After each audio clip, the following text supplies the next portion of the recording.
नमस्ते my dear students.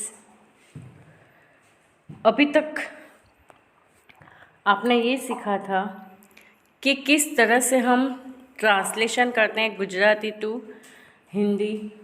आपने निबंध सीखे कि किस तरह से हम निबंध लिख सकते हैं, राइट। तो एक एक स्किल आप में डेवलप हो रही है। अगर मैं ऐसा मानूं और अगर मैं ऐसा सोचूं कि एक एक स्किल आप में डेवलप हो रही है तो उसमें कुछ गलत नहीं है। श्योरली हो रही होगी, ऐसा मैं विश्वास कर सकती हूँ। माना कि हम मिले नहीं हैं, आप स्कूल में नहीं आते, हम क्लास में नहीं मिलते, इंटरेक्शन नहीं होता, बट इन शॉर्ट कि आपको जो सिखाया जा रहा है उस पर मैं ट्रस्ट कर सकती हूँ कि आप उसको ऑनेस्टली सीख रहे होंगे। आपने निबंध लिखना सीखा तो मैं ये भरोसा कर सकती हूँ कि आपको निबंध लिखना अब आ रहा होगा, राइट। आपने गुजराती पैराग्राफ से उसको हिंदी में ट्रांसलेट किया तो आई होप कि आपको, आई कैन ट्रस्ट कि आपको वो ट्रांसलेशन करना आ रहा होगा, हिंदी में उसको ट्रांसलेट करना या उसका अनुवाद करना आ रहा होगा। अब बात आती है यहाँ पे पत्र लेखन की, लेटर राइटिंग, जो आप इंग्लिश में तो लिखते आए हो या आपने सीखा होगा, हिंदी में भी सीखा हो। मैं ये नहीं बोल रही कि आपने नहीं सीखा होगा, आपने हिंदी में भी सीखा होगा, लेकिन एक लेवल होता है कि हमें नेक्स्ट स्टैंडर्ड में जब हम आते हैं तो हमारे लेवल को हमें किस तरह से ग्रो करना हो, राइट। तो इसीलिए आपके एक स्टेप को बढ़ाते हुए मैंने यहाँ पे आपको लेटर राइटिंग सिखाने का ट्राई किया है स्टूडेंट्स। उसमें अगर आपको कुछ समझ में ना आए तो जब भी हम जूम मीट पे ऑनलाइन हमारा जो लाइव लेक्चर चलेगा उसमें मैं आपको बिल्कुल सिखाऊंगी कि किस तरह से क्या होता है। लेकिन यहाँ पे वीडियो के थ्रू मैं एक बार बता दूँ तो क्या है कि आपको जब हम अभी तक हम क्या करते हैं कि जैसे 1 to 8 चैप्टर या 1 to 7 या जितने भी 4 5 जितने भी चैप्टर हमने पढ़े तो जूम मीट पे हम क्या करते हैं उसको फिर से रिवीजन करते हैं, रिवाइज करते हैं, ताकि कहीं पे कुछ छूट गया है या कुछ मिसिंग हो गया है, किसी ने वीडियो नहीं देखा है या कुछ भी ऐसा एरर हो, नेटवर्क इशू हो, तो आपको वो चीज़ें सारा कंटेंट सारा चैप्टर फिर से क्लियर हो जाए। इसलिए यहाँ पर मैंने अभी एक बार मैं पढ़ा दूँ तो उसको मैं रिवीजन कराऊँगी, राइट। तो अब हम स्टार्ट करते हैं।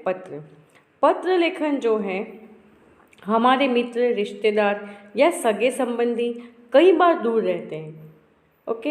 हम अपनी बात को उन तक पत्र द्वारा पहुंचा सकते हैं। इसके अलावा किसी दिन अपने विद्यालय से छुट्टी लेने के लिए या किसी और काम के लिए भी प्रार्थना पत्र लिखना पड़ता है। इन सभी तरह के पत्रों को अलग अलग ढंग से लिखा जाता है।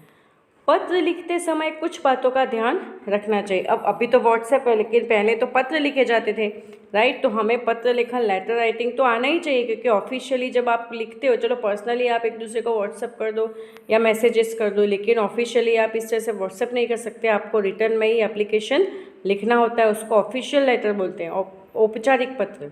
तो किन किन बातों का ध्यान रखना चाहिए? तो पत्र सरल भाषा में लिखा होना चाहिए, यानी कि सिंपल लैंग्वेज में।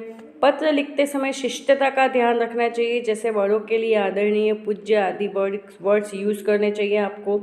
थर्ड पॉइंट इज़, पत्र लिखने के बाद एक बार फिर से पढ़ लेना चाहिए, जिससे कोई गलती छूट न जाए। हम कुछ लिखते हैं तो एक बार हमें रीड कर लेना चाहिए कि हमसे कुछ गलती हो गई हो या कुछ मिस हो गया हो तो हम उसे करेक्ट कर लें। तो इस तरह से हमें इन सब बातों का ध्यान रखना चाहिए कि क्या क्या बातें, इसमें क्या क्या गलतियाँ हो सकती है। अब आइए कुछ पारिवारिक एवं प्रार्थना पत्रों को पढ़ें और समझें। कुछ लेटर हैं जो यहाँ पे एग्जाम्पल के तौर पर दिए गए हैं, उसको आपको समझना है। अपने चाचा जी के विवाह में शामिल होने के लिए छुट्टी मांगते हुए विद्यालय के मुख्य अध्यापक, यानी कि जो आपका प्रधान अध्यापक होता है, मुख्य अध्यापक, उनको पत्र आपको लिखना है। क्यों? क्योंकि चाचा जी के विवाह में आपको जाना है, राइट। आपको किसी विवाह में जाना है, उसके लिए आपको पत्र लिखना है। तो यहाँ पे लिखना है सेवा में मुख्य अध्यापक जी, क्योंकि यहाँ पे प्रधानाध्यापक ऐसा वर्ड नहीं दिया है, मुख्य अध्यापक दिया है, इसलिए आप मुख्य अध्यापक जी लिखेंगे। अब यानी कोई भी XYZ स्कूल का नाम, शिक्षा निकेतन, करोल बाग, दिल्ली, आप कोई भी एड्रेस डाल सकते हैं। फिर आपको डालनी है दिनांक 5 मार्च 20 आप कोई भी डेट डाल सकते हैं, राइट। यहाँ पे ये बच्चों का लेटर इसलिए ये है क्योंकि लॉकडाउन से पहले ये लिखा गया है, क्योंकि लॉकडाउन के बाद तो कोई शादियाँ हुई ही नहीं है, राइट। महोदय, सविनय निवेदन है कि मेरे चाचा जी का विवाह 10 मार्च 20 को होने वाला है, इसलिए मैं 9 मार्च 20 से 11 मार्च 20 तक विद्यालय नहीं आ सकूँगा। आपसे प्रार्थना है कि मुझे इन 3 दिनों का अवकाश देने की कृपा करें यानी कि आप मुझे ये छुट्टियाँ दें। प्रार्थना है यानी आपसे रिक्वेस्ट है, मैं आपसे रिक्वेस्ट करता हूँ कि मेरे चाचा जी का विवाह इस दिन है, मैं यहाँ से यहाँ तक छुट्टियाँ लेने वाला हूँ। I can not come to school, right, मैं स्कूल नहीं आ सकूँगा, इसीलिए आपसे प्रार्थना है यानी आपसे रिक्वेस्ट है कि मुझे 3 दिनों का अवकाश यानी कि छुट्टी, ओके। अवकाश का मतलब क्या होता है? छुट्टी होता है। तो 3 दिनों का अवकाश देने की, क्यों? क्योंकि 9 से 11 तो 9 तारीख, 10 तारीख और 11 तारीख 3 दिन की छुट्टी हुई। तो यहाँ पे प्रॉपर लिखना है कि विवाह कब है, आप छुट्टी कब लेना चाहते हैं और आप क्यों नहीं आ सकेंगे, और आपको कितने, भले आपने डेट डाली मगर फिर भी आपको मेंशन करना है कि कितने दिनों की छुट्टी आप लेना चाहते हैं। तो ये सब आप उसमें मेंशन करेंगे, राइट। यहाँ तक के जो बताया उसमें पहले आपको जिसको पत्र लिख रहे हैं उसके बारे में लिखना है, फिर आपके स्कूल का नाम यानी जिसको लिख रहे हैं तो स्कूल का नाम लिखना है, फिर वहाँ का प्लेस, जिस दिन लिख रहे हैं वो डेट मेंशन करनी है। फिर यहाँ पे देखिए महोदय लिखा हुआ, महोदय यानी कि रिस्पेक्टेड सर, लेकिन हम तो हिंदी में बात कर रहे हैं इसलिए हम क्या लिखेंगे यहाँ पर, महोदय या आदरणीय गुरुजी ऐसे भी लिख सकते हैं, लेकिन ऑफिशियल लेटर जब हम लिखते हैं तो महोदय लिखना ही ठीक रहता है, राइट। तो फिर मैंने यहाँ पे ये बताया कि ये मैं इसलिए धीरे धीरे बता रही हूँ ताकि आपको क्लियर रहे कि क्या से क्या हमको लिखना है, ओके। तो यहाँ पर आपने पहले चाचा जी का विवाह है तो उसकी डेट मेंशन करी, क्योंकि आपने विवाह के लिए छुट्टी मांगी है तो उसकी डेट मेंशन करनी है। फिर आप कौन सी डेट को स्कूल नहीं जा सकोगे वो बताना है। तो इसने बताया बच्चे ने 9 मार्च से 11 मार्च, राइट, और फिर उससे रिक्वेस्ट की है कि क्यों नहीं जा सकते स्कूल में, कितने दिन के लिए नहीं जा सकते, ये सब। तो आगे देखिए, 12 मार्च 20 को मैं यथा समय यानी कि टाइम पर, जो हमारा स्कूल का टाइम है उस पर विद्यालय में उपस्थित रहूँगा, यानी मैं 12 मार्च को स्कूल में आ जाऊँगा। धन्यवाद सहित, यानी आपको धन्यवाद भी बोलना है, थैंक यू लिखते हैं ना इंग्लिश में, लास्ट में थैंक यू लिखते हैं, तो इस तरह से यहाँ पर धन्यवाद सहित यानी धन्यवाद के साथ आपका आज्ञाकारी शिष्य सुशील कुमार। यहाँ पे आप कोई भी नाम लिख सकते हैं, ज़रूरी नहीं अपना नाम ही लिखो, XYZ कुछ भी लिख सकते हैं। कक्षा 3 अनुक्रमांक, यानी कि आपको एक एग्जाम्पल दिया है कि आप क्लास मेंशन करें, यहाँ पे अपना अनुक्रमांक का मतलब होता है रोल नंबर, राइट। तो रोल नंबर आपको यहाँ पे मेंशन करना है, स्टैंडर्ड मेंशन करना है, क्योंकि आप ये ऑफिशियल लेटर लिख रहे हैं इसलिए आपको ये सब इसमें लिखना पड़ेगा। तो आई होप आपको ये लेटर समझ में आए। ये मैंने यहाँ पे काफ़ी देर तक इसलिए रखा है ताकि आप उसको देखकर लिख सकें, क्योंकि ये फटाफट ऐसे आगे बढ़ता रहेगा ये वीडियो क्लिप, तो आप उसको देख करके अच्छे से लिख नहीं सकोगे, इसलिए मैंने यहाँ पर ये धीरे धीरे चलाया है। और यहाँ पे ये देखो आपका आज्ञाकारी शिष्य है, उसकी जगह पर अगर गर्ल है, फीमेल है, तो आप आपकी आज्ञाकारी शिष्या ऐसा भी कर सकते हैं। यहाँ पे येलो उसे ब्लूबर से मैंने बताने का ट्राई किया कि अगर आपका है तो आपकी आज्ञाकारिणी शिष्या ऐसा भी आप लिख सकते हैं। अगर आप गर्ल है तो नाम, आप गर्ल है तो आप लड़की का नाम लिखोगे, राइट। तो इस तरह से आपको यहाँ पर कुछ चेंजेस कर देना है, यानी स्टैंडर्ड में भी मैंने नहीं रखा है रोल नंबर का, तो इसलिए वो आप चेंज कर देना, राइट। तो इस तरह से मैंने आपको ये लेटर बताया है जो इजीली आपको समझ में आ गया होगा, एकदम सिंपल भाषा में, सिंपल तरीके से, क्योंकि ऑफिशियल लेटर जब आप लिखते हो तो आपको बड़ा बड़ा भर के नहीं लिखना है कि टीचर आप कैसे हो, मैं अच्छी हूँ वगैरह वगैरह। ऑफिशियल लेटर में पॉइंट टू पॉइंट बात होती है स्टूडेंट्स, इसलिए आपको यहाँ पे ये बताया गया है कि सिर्फ 3 और 4 लाइन्स में अपना ये आपका जो पत्र है ये इसको लेटर नहीं बोलते हैं, इसको प्रार्थना पत्र बोलते हैं, रिक्वेस्टेड लेटर बोलते हैं, तो ऑफिशियल लेटर बोलते हैं। तो इसको लिखने के लिए आपको बहुत सारा भर के लिखने की ज़रूरत नहीं है कि मैं बहुत नाचने वाला हूँ, मेरे मामा की शादी में ये बनाएंगे, वो बनाएंगे, हम डांस करेंगे, वो सब कुछ भी नहीं लिखना है। अननेसेसरी फालतू बातें इसमें नहीं होनी चाहिए। इसमें सिर्फ उतनी ही बातें होनी चाहिए जितनी आपके लिए यानी इस लेटर के लिए नेसेसरी है। उसके अलावा फर्जी की, फिजूल की कोई भी बातें इसमें ऐड नहीं होनी चाहिए।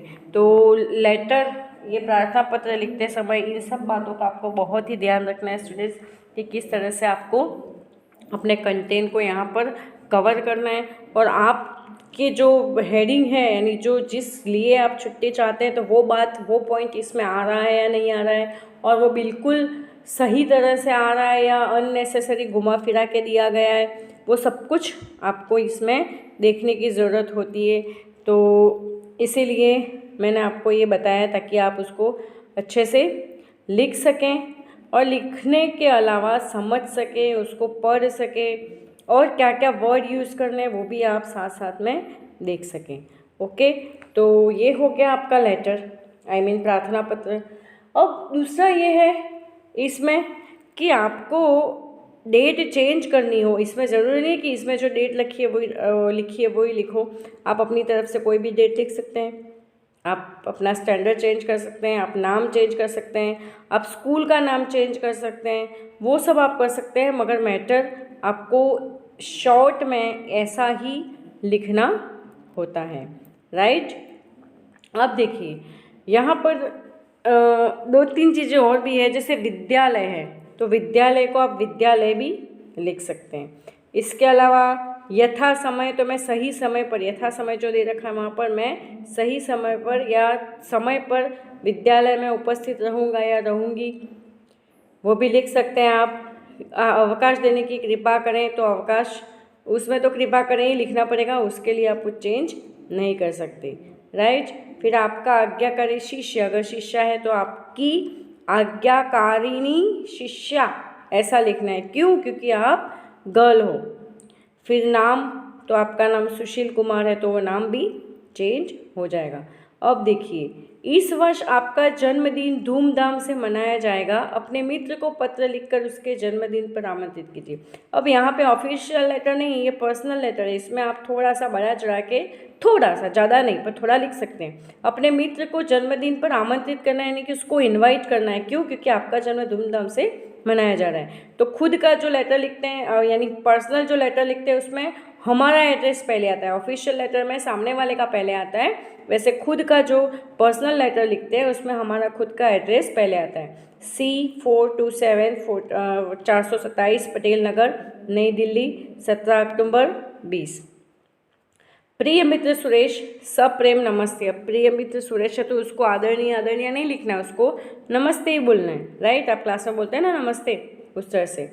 आशा है स्वस्थ होंगे, यानी उम्मीद है कि तुम अच्छे होंगे। तुम्हें याद होगा कि मेरा जन्मदिन 7 नवंबर को है। इस शाम को, अब जब हम बर्थडे मना रहे हैं, किसी को लेटर लिख रहे हैं, तो वो आगे वाली डेट डालनी है, ना कि पिछला डालना है, राइट। क्योंकि आप सेलिब्रेट कर रहे हो, किसी को इनवाइट कर रहे हो, तो वो लेटर मिलेगा, वो टिकट बुक कराएगा, वो आएगा, तब तक टाइम लगेगा। इसलिए आपको वेल इन एडवांस में डेट अपने खुद की सोच से डालनी होती है, राइट। तो मेरा जन्म 7 नवंबर को है। इस दिन शाम को 7 बजे मैं केक काटूंगा और उसके बाद घर पर रात्रि भोज का आयोजन है। रात्रि भोज यानी रात का भोजन, डिनर, ओके। यहाँ पे यही बताया गया, देखो 17 अक्टूबर 2020 है, पर हमें वही डेट डालनी है जो आगे की डेट हो, ना कि रिलेटेड या आसपास की डेट आप मेंशन वहाँ पर नहीं कर सकते। रात्रि भोज यानी डिनर, ओके, डिनर है। तुम ठीक समय पर पहुंच जाना। अब यहाँ पर भी फ्रेंड्स है, पर फ्रेंड को भी फालतू की फिजूल बातें नहीं लिखनी है कि तू कैसा है, क्या कर रहा है, तेरी पढ़ाई कैसे चल रही है, तेरा गेम कैसा चल रहा है। पॉइंट टू पॉइंट ही बात करनी होती है, राइट। तुम ठीक समय पर पहुंच जाना यानी कि आ जाना।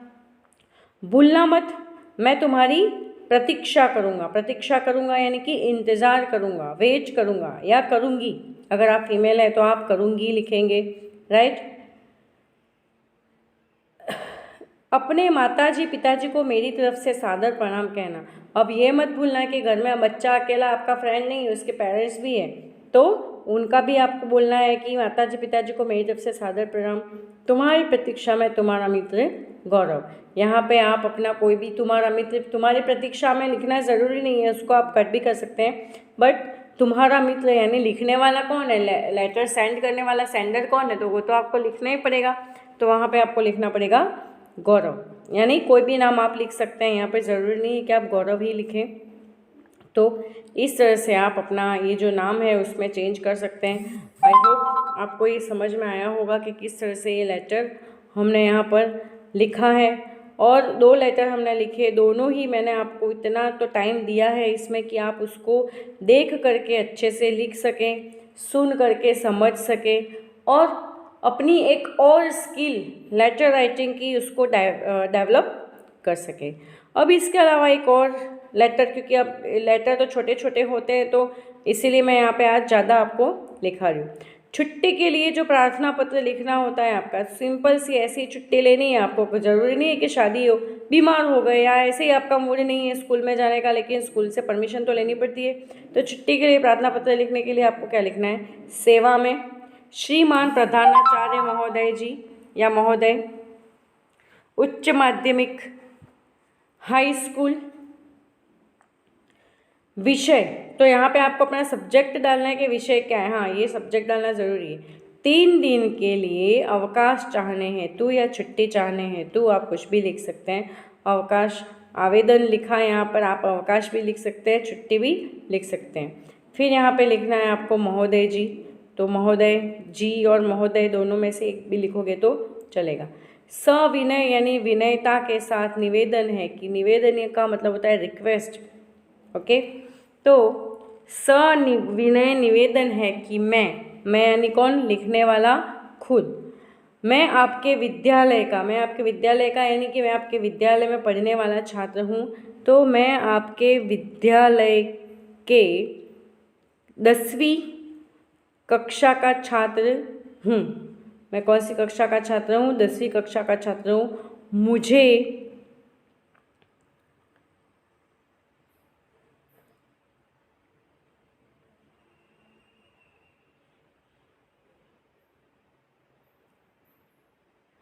मुझे अपने मामा की शादी में जाना है। मेरा शादी में जाना बहुत ही ज़रूरी है, क्योंकि मेरा शादी में जाना बहुत ही ज़रूरी है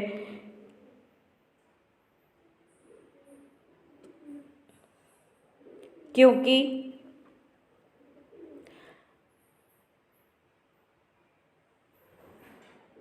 शादी का सारा देख रेख मुझे ही करना है, राइट। तो इसमें एक तो मैंने पहले शादी वाला एक लेटर बताया, उस तरह से भी आप लिख सकते हैं, एक इस तरह से भी लिख सकते हैं विषय डालकर। विषय तो ऑब्वियसली डालना ही होता है, लेकिन आप अपने कंटेंट को थोड़ा इस तरह से भी चेंज कर सकते हैं। इसीलिए अतः मुझे 23/5/2020 से 23/5 यानी 23 मई 2020 से 26 मई 2020 तक 3 दिन का, इसने एक देखो पहले वाले लेटर में हमने क्या किया था, पहले डेट अलग डाली थी, फिर सेकंड सेंटेंस में हमने कितने दिनों की छुट्टी चाहिए वो बताया था। यहाँ पर एक ही लाइन में डेट और कितने दिनों की छुट्टी चाहिए वो हमने बता दिया, तो 3 दिनों तक छुट्टी देने की कृपा करें। यानी आप देखो कि लेटर लिखने के वे किस तरह से, ज़रूरी नहीं कि आप एक ही तरह से लिखो, आप इस तरह से भी लिख सकते हैं। इसलिए मैंने यहाँ पे फिर से आपको बताया, इसलिए मैं इसके लिए यानी अगर आप मुझे छुट्टी देंगे तो इसके लिए मैं सदा आपका आभारी रहूँगा, ओके। तो आपका आज्ञाकारी शिष्य या शिष्या, जो भी मैंने आपको बताया वो सब कॉमन ही रहेगा, XYZ, या आपको वहाँ पे कक्षा यानी क्लास लिखना है, क्रमांक अनुक्रमांक यानी आपका रोल नंबर लिखना है, वो सभी आपको यहाँ पर लिखना है। तो आप वहाँ पर कुछ भी लिख सकते हैं, अपना नाम लिख सकते हैं, अपना रोल नंबर लिख सकते हैं, अपना स्टैंडर्ड लिख सकते हैं, कुछ भी वहाँ पर लिख सकते हैं। तो इस तरह से आपको ये अपना यानी पहले वाला जो है वो भी फॉर्मेट सही है, ये वाला जो है वो भी फॉर्मेट सही है, आपको जो पसंद आए वो आप लिखिएगा, राइट। तो ये था हमारा पत्र लेखन, इसके साथ ये ख़त्म होता है। स्टूडेंट्स, अब मुझे ये बोलना है कि लेटर राइटिंग हम क्यों सीख रहे हैं। आपके दिमाग में एक क्वेश्चन आया होगा कि मैम अब तो व्हाट्सएप और ईमेल और फैक्स करने का ज़माना है, मेल कर देते हैं हम, तो हमको लेटर क्यों लिखना है। जब अगर हमारी बात किसी इंसान को बिल्कुल 3-4 मिनट में ही पहुंच जाती है तो हमें लेटर सीखना क्यों है। तो वो इसलिए सीखना है क्योंकि पर्सनली, राइट, पर्सनली हो सकता है आपको सीखने की ज़रूरत ना पड़े, पर ऑफिशियली हमेशा आप किसी को व्हाट्सएप या हाँ ईमेल कर सकते हैं, लेकिन जब आपको सॉफ्ट कॉपी देनी होती है, जैसे आप किसी इंटरव्यू में जाते हैं, वहाँ पे आपका रिज्यूम मांगते हैं, तो रिज्यूम में वो आपका हार्ड कॉपी भी लेंगे और सॉफ्ट कॉपी भी लेंगे। तो हार्ड कॉपी भी हमारे लिए उतनी ही नेसेसिटी होती है, लेकिन हमको चलो हार्ड कॉपी भी बनाए, लेकिन उसमें लिखना तो पड़ेगा। तब आप सॉफ्ट कॉपी से उसको हार्ड कॉपी निकाल सकोगे, तो लिखना तो पड़ेगा, बिना लिखे तो ये पॉसिबल ही नहीं है। तो हमें ये लेटर राइटिंग इसीलिए लिखना आना चाहिए, इसीलिए, और ऑफिशियली हमको ये ज़्यादा यूज़ करना पड़ता है। अभी आप छोटे हो इसलिए, लेकिन जब आप बड़े हो जाओगे तो आपको इसको और भी अच्छे से और ज़्यादा यूज़ करना पड़ेगा। आपको कहीं पर भी एप्लीकेशन लिखनी है, कहीं पे किसी बुक स्टॉल में जाना है, वहाँ पर एप्लीकेशन लिख के आपको बुक्स लाइब्रेरी में इशू करनी है, कोई भी मैटर हो सकता है जिसके लिए आपको एप्लीकेशन या लेटर राइटिंग सीखना ज़रूरी है। ये आपका बेसिक है, इसलिए आपको बेसिक वे में बताया है। जैसे जैसे आप बड़े होते जाएंगे वैसे वैसे आपका लेवल और भी अप होता जाएगा, राइट। तो इस तरह से जो लेटर राइटिंग है उसको आपको सीखना है। Okay students, thank you very much. I hope आपको ये आज वाला टॉपिक समझ में आया होगा और बाकी सारे भी आते होंगे, राइट। Thank you.